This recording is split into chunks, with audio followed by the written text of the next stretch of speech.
Het is rustig joet in de binnenstad van Ljouwert. Heel rustig. En dat is het eens al 4 dagen.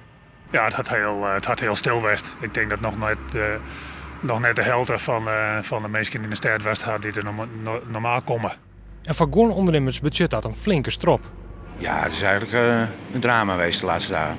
Maandag kwam het al heel slecht op gang, was het weer nog niet zo slecht. Maar zoals maandag en dinsdag gebeurde er eigenlijk helemaal niks. Nee. Heel weinig helft omzet, denk ik. Een verlierspost van een paar duizend euro daags. En dat geldt voor haast alle winkeliers. Ja, dit kost absoluut wel omzet. Echter, ja, het geeft ons ook wel weer de mogelijkheid om weer ander werk te doen. En de afgelopen dagen is natuurlijk, afgelopen weken is het heel druk geweest. Met alle feestdagen. Nou, en dat is mooie achterstanden die we weg hebben kunnen werken. Gewoon wij binnen dit dagen voor impuls omkeren, zo krijg naar de crisis. Maar dat bad nou net. Er rennen minder mensen op het dik. Dus ook minder mensen die toevallig besluiten om iets te kepen omdat ze het zien wat onrennen. Zo, als je per se wat hebben willen, dat idee in de holle haal, dan gebeurt dat wel. Als het jood net is, dan morgen wel of zaterdag of wanneer dan ook. Hè? Dat werkt het een beetje oors.